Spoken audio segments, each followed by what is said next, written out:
सुरांचे संरक्षक श्री तगाराम भील, पद्मश्री 2026.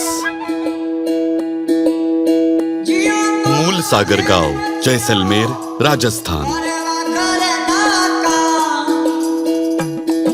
येथे एका भील कुटुंबात जन्मलेल्या तगाराम यांनी भारताचे प्राचीन लोकसंगीत उपकरण अलगोजा वाजवण्यात प्रावीण्य मिळवले आहे. अलगोजा वाजवणं हे खूप अवघड काम आहे. ते फुंकून सतत वाजवावं लागतं आणि त्याला श्वासाची हवा सतत न थांबता ह्याला पुरवावी लागते.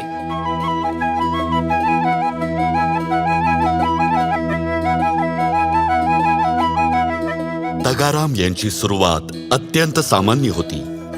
हे ते घर आहे जिथे माझा जन्म झाला होता.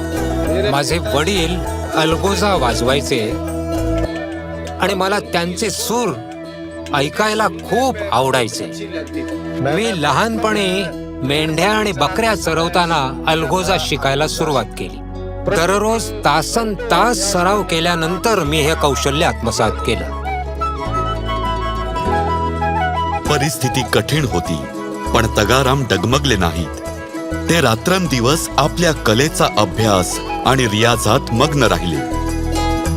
वयाच्या 20व्या वर्षी जेव्हा तगाराम दगड फोडण्याचे काम करायचे,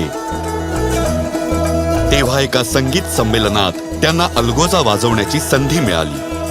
हळूहळू दूर दूर परदेशातूनही लोक येऊ लागले त्यांच्या अलगोजाची मधुर धून ऐकण्यासाठी. उत्तर अमेरिका, युरोप आणि जपानमध्ये तगाराम भील यांचे शो झाले. भारताच्या प्राचीन ग्रामीण लोकसंगीताला तगाराम भील यांनी जगभर प्रसिद्ध केलं.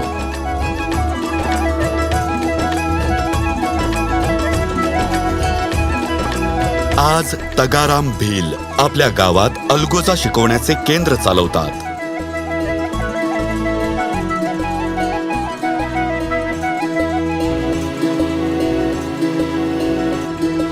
आपल्या हस्तकलेने अलगोजा बनवण्याचे कामही तगाराम स्वतः करतात.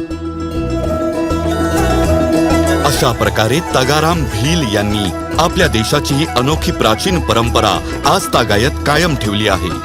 या प्रसंगी मला जगाला हेच सांगायचं आहे की आपल्या मार्गात कितीही अडचणी आल्या तरी आपण आपल्या निश्चयावर टिकून राहिलं पाहिजे, अगदी ठामपणे. मग यश आपल्या मागे येईल. जय हिंद. श्री तगाराम भील, पद्मश्री 2026. कोटी कोटी नमस्कार.